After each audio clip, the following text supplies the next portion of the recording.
बिस्मिल्लाहिर्रहमानिर्रहीम। अस्सलाम वालेकुम नाज़रीन, मैं हूं सैयद मोहसिन रज़ा और आप देख रहे हैं मेरे डिजिटल चैनल। मैं उम्मीद करता हूं आप खैरियत से होंगे और मेरी दुआ है कि अल्लाह ताला आपको और आपके अहले खाना को अपनी हिफाजत में रखे। मियां मोहम्मद शहबाज शरीफ साहब इस वक्त पाकिस्तान के वज़ीर-ए-आज़म मुंतखब हो चुके हैं। ये मुंतखब नहीं है, उसकी वजह यह है कि मुंतखब वो होता है जो अवाम के मैंडेट से आता है। अवाम ने मैंडेट किसी और को दिया है और जो शख्स इस वक्त वज़ारत उज़्मा की सीट पर बैठ गया है ये कोई और है। ये पाकिस्तान की तारीख में इस इलेक्शन में जिस शख्स को वज़ारत उज़्मा की सीट पर बिठाया गया है, ये शायद पाकिस्तान की तारीख में पहली मरतबा हुआ है कि 15-20 सीटें लेने वाला, जिसको ये 15-20 भी अगर तसल्ली से किया जाए तो मुमकिन है इतनी भी ना निकले, लेकिन 15-20 सीट्स लेने वाला बंदा जो है उसे उठाकर वज़ारत उज़्मा की सीट पर बिठा दिया गया। इतना पाकिस्तान के साथ घटिया मजाक और इतना शर्मनाक मजाक, ये पाकिस्तान की कौम के साथ, अवाम के साथ इतना घनौना खेल और इतना मजाक, ये पहले इसकी खैर कोई मिसाल नहीं मिलती। लेकिन एक चीज़ है कि ये सारी दुनिया ये बात कर रही थी कि ये जो असम्बली है, जब ये आएंगे तो इन्हें असम्बली के अंदर जिस ज़िल्लत और जिस अजियत का सामना करना पड़ेगा वो भी तारीखी होगी। क्योंकि एक तो जब ये वज़ारत उज़्मा के हलफ उठाए गए हैं, इनके आप चेहरे देखें, इनकी शक्लें, वो शाकर का एक शेर है ना कि साढ़े चेहरे वेख हालात ना पूछ, बल्कि इनके बारे में तो ये कहना चाहिए कि हमारे बूथे देख हालात ना पूछ। वो इनका ये हाल हुआ था कि ऐसे लटके हुए चेहरे कि जैसे ये खुद अपने आप को ये कह रहे हो कि भाई हम मुजरिम हैं, हम चोर हैं, हम चोरी और डकैती करके हम इस असम्बली में पहुंचे। अच्छा, चोरी और डकैती से याद आया, एक बड़ा मज़ेदार सीन था कल असम्बली के अंदर। आसिफ अली जरदारी साहब जो थे वो ऐसे बड़े इत्मीनान के साथ ऐसे बैठे थे, हल्की हल्की उनके चेहरे के ऊपर स्माइल थी जैसे कि पहले होती है, ऐसे वैसे स्माइल दे रहे थे। और उस ये एग्जैक्टली वो वक्त था जब दूसरी तरफ नारे लग रहे थे, मरियम के पापा चोर हैं, देखो देखो कौन आया, चोर आया चोर आया। तो ये नारे लग रहे थे और इन नारों की गूंज के अंदर एक बिल्कुल साइलेंस आसिफ जरदारी का था, और वो साइलेंस उनकी मुस्कुराहट थी, खामोशी थी और चेहरे पर मुस्कुराहट थी। मैं इस एक क्रेडिट ज़रूर देना चाहूँगा आसिफ अली जरदारी को, वो वाकई मफाहमत और सियासत का बादशाह है। जिस तरह की सियासत ये करना चाह रहे हैं या जो हो रही है, इसका वो वाकई बादशाह है। देखें, अब वो हुकूमत में भी है, उसने वजारतें भी ले ली हैं, वो आइनी ओहदे भी सारे उसके पास हैं, प्रेसिडेंट भी उनका आ रहा है, और वो अगर हुकूमत मतलब वो निकल जाए अगर बाहर तो हुकूमत गिर जाती है। तो वही हैं जिस बंदे ने हुकूमत बनाई है, हुकूमत बनवाई है, और जिसने नून लीग को फ्रंट से लीड करवाया है, ये वही बंदा है। बदले में होगा क्या, हुकूमत के सारे प्रोटोकॉल वो बंदे एंजॉय करेगा, सारे ओहदे एंजॉय करेगा, करप्शन के अंदर पूरा पूरा उसका अपना शेयर होगा।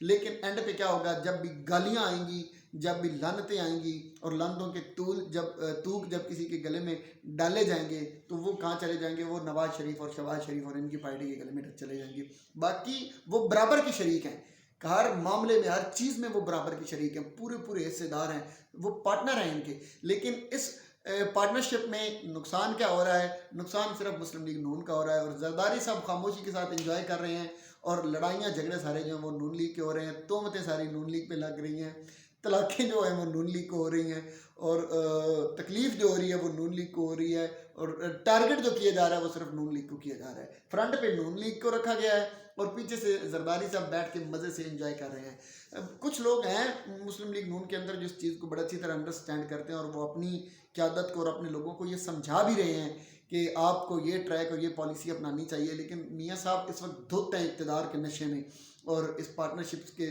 नतीजे में जो इक़्तिदार उन्हें मिल रहा है, इस नशे में वो धुत हैं, और अपने इस नशे के अंदर, इस मस्ती के अंदर वो यही सोच रहे हैं कि बस इमरान खान मेरा दुश्मन है, बाकी सारे मेरे साथ हैं। तो एक इमरान खान को उन्होंने रखा हुआ है अपने सामने के बाद। इमरान खान तो हार गया ना, बाकी छोड़े, इमरान खान को तो शिकस्त दे ली है ना, मैं जैसे तैसे भी मैं आ गया हूँ।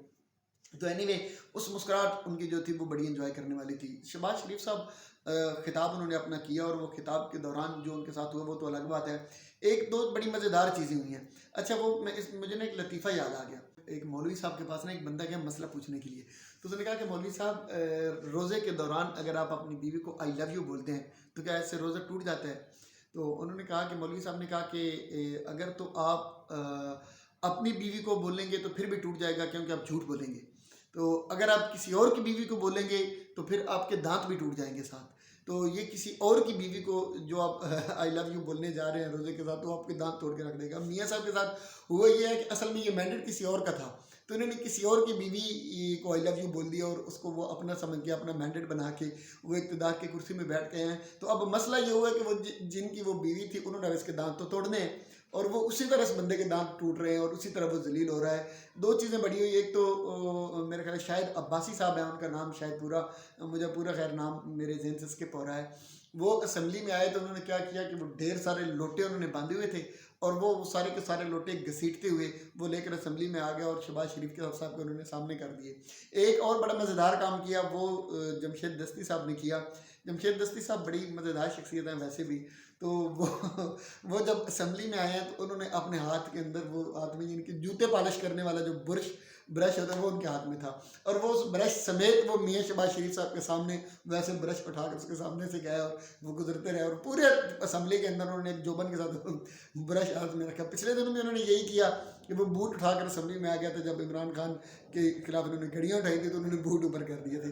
تو مطلب اتنی سبکی ان کی ہو رہی ہے, اتنی ان کو اذیت دی جا رہی ہے, اتنا ان کو ذلیل اور رسوا کیا جا رہا ہے. وجہ صرف یہ ہے کہ کسی کا مینڈیٹ اٹھا کے آپ نے اپنی جھولی میں رکھ لیا, اور حکومت تو یہ ویسے نہیں چلنے والی. ہر بندہ یہ کہہ رہا ہے کہ یہ 6 مہینے سال کی حکومت ہے. شرمندگی ہے, اور اتنی شرمندگی, اتنا ڈھیٹ پانا ہے کہ پتہ بھی ہے کہ یہ شرمندگی ہے, پتہ بھی ہے کہ ہمیں گالیاں پڑ رہی ہیں, پتہ بھی ہے کہ لوگ ہمیں فٹے منہ کہہ رہے ہیں اور ہر طرف سے ہمارے اوپر تیر برس رہے ہیں, لیکن اس کے باوجود بھی مطمئن ہیں. مطمئن کیا کہ بھائی اقتدار ہمارے ہاتھ میں, ہم مقتدر لوگ ہیں, ہر ہم وزارت عظمیٰ کی سیٹ پر بیٹھ گئے ہیں. اینی وے مطلب یہ معاملات میں جو چلتے رہیں گے. میں نے ایک چیز بڑی اس میں نے کرنی تھی کہ ایک دن کا جو ہمیں یہ خرچہ پڑتا ہے اس ایک اسمبلی کے اجلاس کا, وہ تقریباً کوئی 8 سے 10 کروڑ کا پڑتا ہے. اور اس 8-10 کروڑ روپے کا جو خسارہ ہے پاکستان کے خزانے کا جو ہو رہا ہے, یہ اس جعلی مینڈیٹ کے لیے ہو رہا ہے, ان جعلی لوگوں کے لیے ہو رہا ہے, ان جھوٹے فراڈیے لوگوں کے لیے ہو رہا ہے, ان مکار عیار لوگوں کے لیے ہو رہا ہے. یہ چلاک, یہ شاطر لوگ ہیں, یہ قوم کے خلاف پالیسی بناتے رہتے ہیں, یہ قوم اور ملک کے خلاف سازشیں رچاتے رہتے ہیں. یہ کسی کے کہنے پر یہ ساری جو انہوں نے کمپنی اکٹھی کی ہے, اور یہ سارے لوگ جو پارٹنرشپ کر کے یہ سارے بیٹھ رہے ہیں ایک جگہ پر, ایک کمرے کے اندر, یہ جو جسے اسمبلی ہال جس کا نام انہوں نے رکھا ہے, یہ یہاں پہ جو بیٹھ رہے ہیں یہ سارے کے سارے یہ سازشی لوگ ہیں. اور اس سازش کے نتیجے میں الٹیمیٹلی قوم کو, ملک کو, قوم اور پاکستان کا اور پاکستان کی عوام کا اور ریاست کا جو ایک رشتہ ہوتا ہے, یہ اس رشتے کو کمزور کرنا چاہتے ہیں جو بڑا نازک رشتہ ہوتا ہے. تو بہرحال ایک منصوبہ یہ کر رہے ہیں, ایک منصوبہ خدا کر رہا ہے. جیلی لوگ کبھی بھی کامیاب نہیں ہو سکتے, اور جیلی مینڈیٹ کے ساتھ اسمبلی میں آئے ہوئے لوگ ہمیشہ ذلیل ہوں گے, ہمیشہ تکلیف میں رہیں گے, ان کا کوئی بھی مقصد کبھی پورا نہیں ہو سکتا. اللہ تعالیٰ میرا آپ کا ہم سب کا حامی و ناصر ہو. والسلام.